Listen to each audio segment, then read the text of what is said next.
1 जुलाई 2002 रात के 11:35 पर जमीन से 34,000 फीट की ऊंचाई पर दोनों जहाज 90 डिग्री के एंगल पर टकरा जाते हैं। पर क्या इस जहाज में बैठे सभी यात्री बच पाएंगे या मौत को गले लगा लेंगे? चलिए जानते हैं इतिहास की सबसे भयानक हवाई दुर्घटना। 1 जुलाई 2002 बस्कीरियन एयरलाइंस की फ्लाइट 2937 रात के 10:48 पर रशिया के मॉस्को से उड़ान भरती है, जिसे स्पेन के बार्सिलोना सिटी में जाना है। इस फ्लाइट पर 69 लोग सवार हैं, जिनमें 60 पैसेंजर और 9 क्रू मेंबर्स भी शामिल हैं। फ्लाइट पर जितने भी यात्री थे उनमें ज्यादातर स्कूल के बच्चे ही हैं। आप इस बच्चों की बदकिस्मती कह सकते हो, क्योंकि असल में ये बच्चे एक दिन पहले ही बार्सिलोना पहुंच गए होते अगर इनका ड्राइवर बस को गलत मोड़ को न ले जाता। दरअसल इन बच्चों की फ्लाइट एक दिन पहले थी, लेकिन जिस बस में बैठकर ये बच्चे एयरपोर्ट पर आ रहे थे, उस बस का ड्राइवर ये भूल जाता है कि उन्हें कौन से एयरपोर्ट पर जाना है, और वो इन सभी बच्चों को एक गलत एयरपोर्ट पर पहुंचा देता है, जिस वजह से इन बच्चों की फ्लाइट मिस हो जाती है। फिर इन्हें एक दिन बाद इस फ्लाइट से ट्रैवल करना पड़ता है, जिसमें अभी ये बैठे हैं। इस फ्लाइट के कप्तान है 52 वर्षीय अलेक्जेंडर मिखाइलोविच ग्रोस, जिन्हें 12,000 घंटों का फ्लाइट एक्सपीरियंस है। वही उसके साथ फर्स्ट ऑफिसर हैं 40 वर्षीय ओलेग पाब्लोविच ग्रिगोरिव, जिन्हें 8,500 घंटों का फ्लाइंग एक्सपीरियंस है। सब कुछ सही चल रहा था। सभी लोग इस फ्लाइट का आनंद ले रहे थे। इन्हें इस बात की कोई भी खबर नहीं है कि एक बहुत बड़ा खतरा इनकी ओर तेजी से आ रहा है।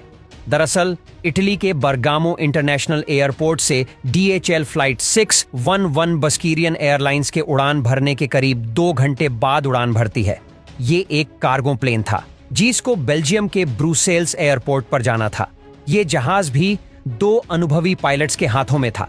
अपनी उड़ान के दौरान DHL फ्लाइट ATC से 36,000 फीट की ऊंचाई पर जाने की परमिशन मांगती है, और ATC उस फ्लाइट को उड़ान भरने की अनुमति दे देता है।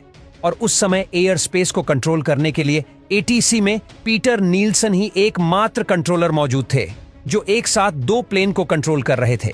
जैसे ही DHL फ्लाइट 36,000 फीट की ऊंचाई पर पहुंचती है, वैसे ही बस्कीरियन एयरलाइंस की फ्लाइट, जो पहले से ही 36,000 फीट की ऊंचाई पर उड़ रही थी, वो भी ATC से संपर्क करती है और कंट्रोलर नील्सन को अपनी जानकारी देती है। नील्सन ने बस्कीरियन एयरलाइंस को एक्नॉलेज किया, लेकिन वर्कलोड ज्यादा होने के चक्कर में नील्सन ने यह ध्यान नहीं दिया कि दोनों ही फ्लाइट्स सेम ऊंचाई पर उड़ रही हैं, जो एक दूसरे की ओर बहुत तेजी से बढ़ रही है।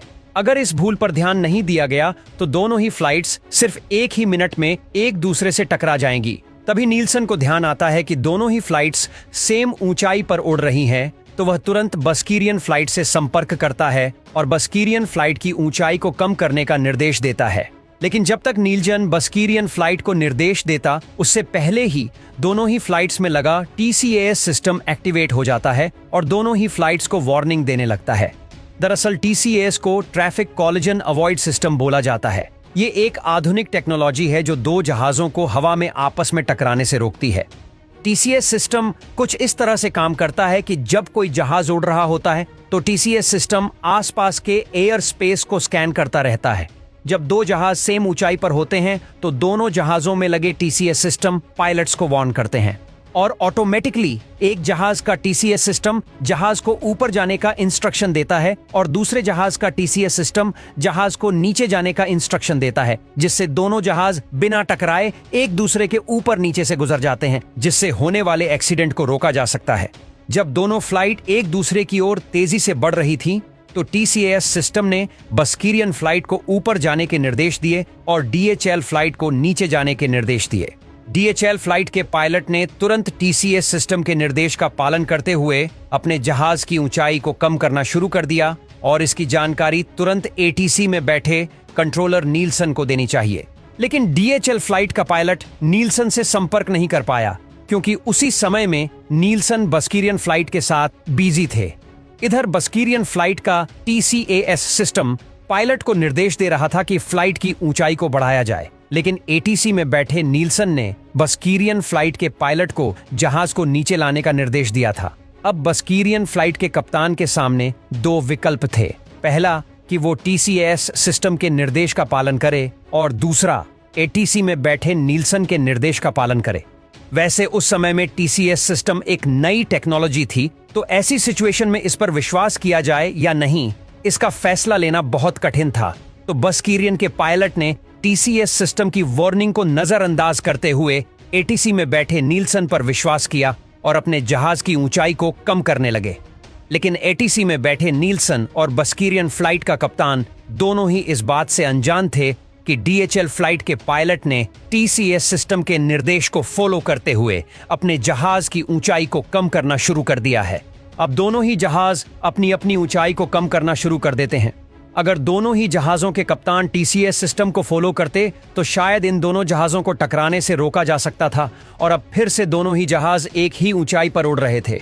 यहाँ पर नीलसन से एक और गलती हो चुकी थी। जब बस्कीरियन के कप्तान ने नीलसन से डीएचएल प्लेन की डायरेक्शन पूछी तो नीलसन ने बस्कीरियन के कप्तान को बताया कि डीएचएल फ्लाइट आपके राइट से गुजरेगी, लेकिन असल में डीएचएल प्लेन उनके लेफ्ट साइड से आ रहा था। बस्कीरियन प्लेन के पायलट्स आखिरी पलों तक डीएचएल फ्लाइट को राइट साइड में ही देखते रहे। अब टकराव को सिर्फ 8 सेकंड्स ही बचे थे। तभी बस्कीरियन के पायलट्स को अचानक डीएचएल प्लेन लेफ्ट साइड से आता हुआ दिखाई दिया। बस्कीरियन प्लेन के पायलट्स को कुछ समझ नहीं आ रहा था कि अब क्या किया जाए, लेकिन तभी पायलट्स ने जो टीसीएस सिस्टम बहुत पहले से ही जहाज को ऊपर ले जाने के निर्देश दे रहा था, उसका पालन करने की सोची और जहाज को ऊपर की ओर उठाना शुरू कर दिया। लेकिन अब बहुत देर हो चुकी थी। इधर डीएचएल प्लेन में बैठे पायलट्स को भी बस्कीरियन फ्लाइट दिखाई देती है, लेकिन अब कुछ नहीं किया जा सकता था। स्थिति अब हाथों से निकल चुकी थी। रात के 11:35 पर जमीन से 34,000 फीट की ऊंचाई पर दोनों जहाज 90 डिग्री के एंगल पर टकरा जाते हैं और डीएचएल प्लेन में लगा वर्टिकल स्टेबलाइजर बस्कीरियन प्लेन को बीच से चीरते हुए निकल जाता है, जिससे बस्कीरियन प्लेन के परखच्चे उड़ जाते हैं और कई किलोमीटर के दायरे में बस्कीरियन प्लेन का मलबा बिखर जाता है। इधर डीएचएल प्लेन का स्टेबलाइजर टूटने की वजह से वो लड़खड़ाने लगता है और डीएचएल प्लेन के पायलट्स जहाज को कंट्रोल करने का भरपूर प्रयास करते हैं, लेकिन बिना स्टेबलाइजर के जहाज को कंट्रोल कर पाना असंभव सा हो रहा था। दोनों जहाजों के टकराव के बाद डीएचएल प्लेन ने करीब 7 किलोमीटर तक और सरवाइव किया, लेकिन अब डीएचएल के पायलट्स को समझ आ चुका था कि उनके जहाज का भी कुछ वैसा ही हाल होने वाला है जैसा अभी बस्कीरियन एयरलाइंस के साथ हुआ है, और देखते ही देखते डीएचएल प्लेन जमीन से टकरा जाता है। ये इतनी भीषण दुर्घटना थी कि दोनों ही जहाजों में कोई भी व्यक्ति जिंदा नहीं बच सका। जिन स्कूल के बच्चों को एक दिन पहले ही बार्सिलोना पहुंच जाना चाहिए था, वो सीधे मौत के मुंह में पहुंच गए।